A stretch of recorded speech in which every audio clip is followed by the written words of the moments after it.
आज हम बात करेंगे डायबिटीज़ के बारे में। डायबिटीज़ में सभी को मालूम है कि ब्लड शुगर ज़्यादा होती है, और जो एक मिस इन्फॉर्मेशन है वो ये है कि पेनक्रियाज में खराबी हो जाती है, पेनक्रियाज सफिशिएंट इंसुलिन नहीं बनाता।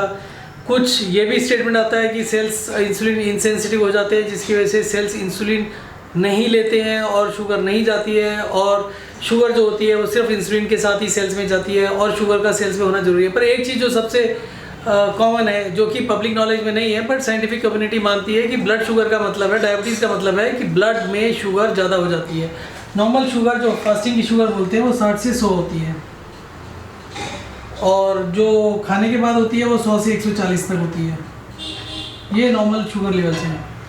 तो डायबिटीज़ में क्या होता है कि ये शुगर लेवल्स बढ़ जाते हैं, और यहाँ का सेल में कितनी शुगर होती है इसके बारे में कोई पब्लिक इन्फॉर्मेशन नहीं है, बट ये माना जाता है कि डायबिटीज़ में अगर हम मान लेते हैं कि नॉर्मल हेल्दी आदमी के सेल के अंदर 500 यूनिट, ये वाला यूनिट और ये वाला यूनिट अलग है, नंबर सेम होने की वजह से कंफ्यूज मत करिएगा। तो अगर सेल में 500 यूनिट ग्लूकोज है तो सेल्स में मेटाबॉलिक एक्टिविटी होती है जिसमें इस ग्लूकोज को यूज़ किया जाता है। तो हम पूरे दिन में 24 घंटे में जो भी काम दाम करते हैं और जो भी हमारा मेटाबॉलिक रेट है उसके हिसाब से मान लेते हैं कि 300 यूज़ हो जाता है। तो एक नॉर्मल हेल्दी आदमी की बॉडी में क्या होता है, ये जो 100 का लेवल मेंटेन होता है अप्रॉक्सीमेटली, इसको मान लेते हैं एवरेज 100, तो ये 100 का शुगर कंटिन्यूसली दिन भर इस सेल्स में ग्लूकोज को डिलीवर करता रहता है, पहुंचाता रहता है। इंसुलिन भी होती है, सब कुछ होता है। तो ये जो 300 खर्च होता है, ये 300 को फिर कवर अप करके दिन में इसको 500 के करीब ले आता है सेल के। तो ये 500 तो नहीं होता, पर कंटिन्यूसली ये होता रहता है। पूरे दिन में 300 हुआ तो 300 एक साथ खर्च नहीं होता।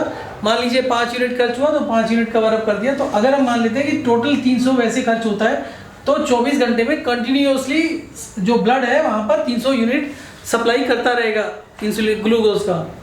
तो अब डायबिटीज़ में क्या होता है, ये नंबर्स बढ़ गए, ये नंबर मान लीजिए हो गए 200, पर ये 200 होने का जो मेन कारण होता है, यहाँ खराबी नहीं है, यहाँ खराबी नहीं है मेटाबॉलिज्म में, खराबी यहाँ हो गई। सेल्स में जो 500 यूनिट होना चाहिए था ग्लूकोज, वो 500 नहीं रहा, 300 रह गया। तो सेल्स में क्यों कमी होती है वो मैं बताऊंगा बाद में। तो सेल्स में जब ये ग्लूकोज कम हो गया, तो ये अगर 100 ही सप्लाई होता रहेगा तो ये इसको 200 को ही मेंटेन करेगा। जो डायबिटिक होते हैं वो जल्दी थकते हैं, उनका स्टेमिना कम हो जाता है। तो अगर उसका 300 यूनिट आ गया तो 300 को ये बार बार दिन में 200 ही यूज़ कर पाएगा। रिजर्व कुछ रखना होता है बॉडी में, सेल्स में भी। तो अगर ये 200 यूज़ कर पाएगा तो ये जो ब्लड है ये गाढ़ा भी हो जाता है ज़्यादा ग्लूकोज होने की वजह से। तो ये ब्लड अगर हम दवा खा के इसको नीचे कर लेते हैं फिर दोबारा, तो 100 क्या काम करेगा, ये 100 इसी को किसी तरीके से पूरा करेगा, और बल्कि दवा के रेजिस्टेंस की वजह से वो उतना भी नहीं कर पाएगा। अगर करता भी है तो 100 को मेंटेन करेगा। तो जब तक ये 300 रहेगा तब तक बॉडी ज़बरदस्ती इसको बढ़ाती रहेगी। हम दवा लेंगे, बॉडी कुछ देर के लिए चुप हो जाएगी, फिर इसको बढ़ा देगी।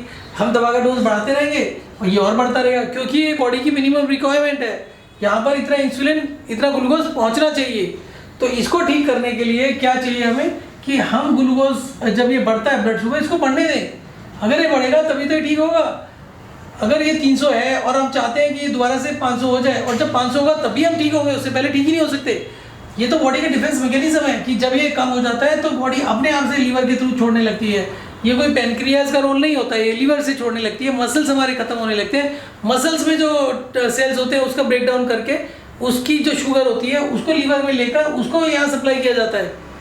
तो ये बॉडी का एक डिफेंस मैकेनिज्म है जो काम करता है। इसमें जो इसको ऑटो इम्यून सिस्टम डिसीज बोलना, या ये बोलना कि सेल्स पागल हो गए हैं या विद्रोह कर रहे हैं या गलत काम कर रहे हैं, ये गलत है। सेल्स कभी गलत काम नहीं करते, इंसान ही गलत काम करता है, साइंटिस्ट ही गलत काम करते हैं। सो अभी हम ये समझेंगे कि ये 200 होने पर क्या प्रॉब्लम आती है। ये जो ब्लड होता है वेसल्स के थ्रू पूरी बॉडी में सप्लाई होता है। ज़्यादा न्यूट्रिएंट, ज़्यादा ग्लूकोज होने की वजह से ब्लड गाढ़ा हो गया, तो जो सबसे पतली वेन्स होती हैं उन वेन्स में ग्लूकोज जाना बंद हो जाता है। सबसे पतली वेन्स मेरे ख्याल से स्किन की होती हैं, और मैं ये किस तरीके से कह रहा हूँ, मैं कोई टेस्ट तो कर नहीं सकता। तो ये इसका बेसिस क्या है, जब डायबिटीज़ होती है सबसे पहले स्किन अफेक्ट होती है। हमें किसी तरह की कमजोरी भी महसूस नहीं होती। जो बोला जाता है ना, प्यास लग रही है, कमजोरी हो रही है, मसल टूट रहे हैं, कुछ नहीं होता जी 200-250 तक। दवा खाने से होता है। अगर हम दवा नहीं खा रहे और 200 है तो हमारे सिर्फ और सिर्फ स्किन इम्पैक्ट होगी। स्किन के अंदर जो वेसल्स हैं उसमें ब्लड नहीं जा पाएगा, फ्लूइड नहीं जा पाएगा या कम जा पाएगा। अब जो हमारे वाइटल ऑर्गेन्स होते हैं, वाइटल ऑर्गेन्स को भी आर्टरीज के द्वारा ब्लड सप्लाई किया जाता है। इन वाइटल ऑर्गेन्स की जो वेसल्स होती हैं वो मोटी होती हैं। वो कैसे पता चलता है? क्योंकि वाइटल ऑर्गेन्स में कोई खराबी नहीं आती जब शुगर थोड़ा सा बढ़ता है। इसमें अगर कोई खराबी आनी शुरू होती है तो 400-500 के बाद होती है, और जब ये वाइटल ऑर्गन काम करना बंद कर देते हैं तो ज़्यादा नींद आने लगेगी, कम एकदम से हमें पता चल जाता है। अगर हमारे वाइटल ऑर्गन नहीं काम करते तो ड्रास्टिकली चेंज आती है, स्किन में नहीं आती। जबकि जब तक ये 200-300 के बीच में रहता है तो हमें कोई थकान, कोई प्यास, कोई यूरिनेशन, किसी तरीके का भी कोई इम्पैक्ट नहीं पड़ता है। अगर पड़ता है तो दवाइयाँ या हर्ब्स या जो भी देसी टोटके होते हैं उसके बाद पड़ता है। तो हमें क्या करना चाहिए? हमें अपनी ब्लड शुगर 200, 300, 250 के आसपास रखनी चाहिए। दवा नहीं लेनी चाहिए। दवा का यूज़ उसी समय करना चाहिए जब बढ़ जाए। जब बढ़ जाए तो हफ्ते भर के लिए दवा ले लो, उसके बाद इस रेंज के अंदर इसको मेंटेन करो, उसी हिसाब से खाना खाएं ताकि इतने तक हमारी ब्लड शुगर पहुंचे। और आप देखेंगे 2-1 महीने के अंदर, 1 से 3 महीने के अंदर आपकी ब्लड शुगर ये जो है ये 500 हो जाएगी। और इसके 500 होते ही ये 100 हो जाएगा। सेल की कोई फंक्शनिंग में खराबी नहीं आई। ये मेरे पुराने वीडियोज़ में देख सकते हैं। डायबिटीज़ में ये जो सेल होता है इसमें पानी की मात्रा बढ़ जाती है। जब ये पानी बढ़ता है तो इसमें जो कंसंट्रेशन होती है ग्लूकोज की ये गिर जाती है। अगर ये 500 यूनिट ही है तो 500 में अगर पानी 60% बढ़ गया या मान लीजिए डबल हो गया तो उतना ही ग्लूकोज से जो कंसंट्रेशन आएगी 250 आएगी, एनर्जी भी उसी हिसाब से कम बनेगी। तो ये बेसिकली मैकेनिज्म है। तो डायबिटीज़ के बारे में दवा देना बिल्कुल गलत बात है।